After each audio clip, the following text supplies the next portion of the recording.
In today's trade of the day, I have two trades for you, one right after the other.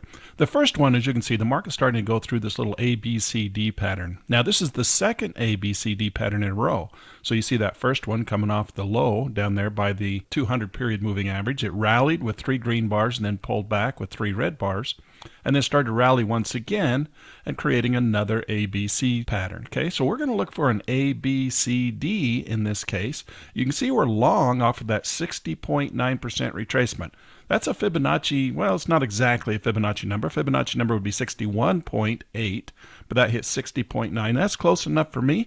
Doesn't have to be exact. We're not engineers here. And so as this market starts to rally off of that retracement, which is down in what I call the Fibonacci sweet spot, which is between 38.2 and 61.8, that's where that market has a tendency to rebound and pull back to before it turns and starts to rally once again. So I took an early position off of that rebound with quantity 2. Now you can see I'm dropping in my trailing stop. I'm going to put a stop in there because we always need to use stops. If we're wrong, we just need to admit it and get out and not take big losses. The name of the game when we're trading is don't take big losses, right? It's hard to recover from a loss, and so if we're wrong, we just have to admit it and get out. But we don't want to be jumping in and out of the market all the time. We want to be very cautious and get in only at what I call decision points, all right? So if you wait for the decision points, then you're going to be more likely to hit a point in which the market is going to move in the direction you anticipate, and then you can take small risks and potentially big winners, right? So cut your losers short and let your winners run. Now we're coming in here with a long position. We're long 2. See that bar that just came in there? That's a topping tail and a bottoming tail and a little tiny body. Those are called morning doji stars. Now I've got a cheat sheet for you if you want to get this. It's free. I don't even ask for your name or email address or anything. You just go to my link tree and click on the charting secrets and it'll pop up and show you this pattern in here, this little morning doji star. And so the morning doji star tells the market that, hey, we're ready to turn around and go the other direction. I oftentimes will call them clearing bars. So they clear out the stops to the top, they clear out the stops to the bottom. It gives us a new direction in the market, and the market starts to rally once again. So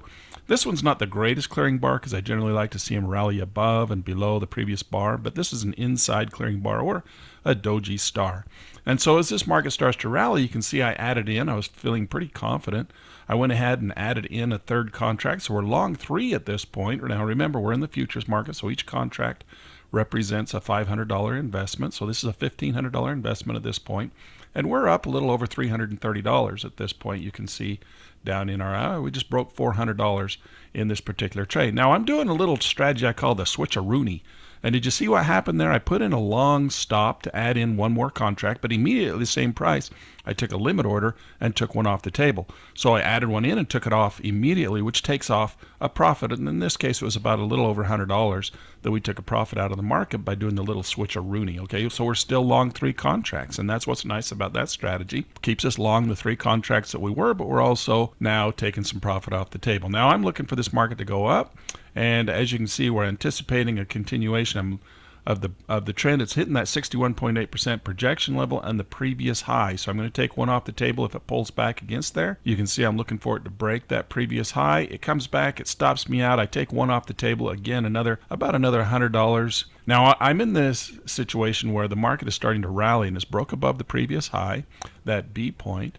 And now we're looking for the market to go up and test that 100% level. So it's making a 100% move, the same distance from A to B as I'm anticipating from C to D. And I have a stop at break even, and I pushed another stop up there very close. In case the market rebounds on me, we'll take off another profit on this one, just as the market rebounds off of that 100% level. But I don't want to get out if the market wants to rally again. I'll only get out and take that profit, that last profit off the table, if the market wants to pull against me. And of course, there we go. We take that market off the table, and that puts us up over $700 on today's trade of the day.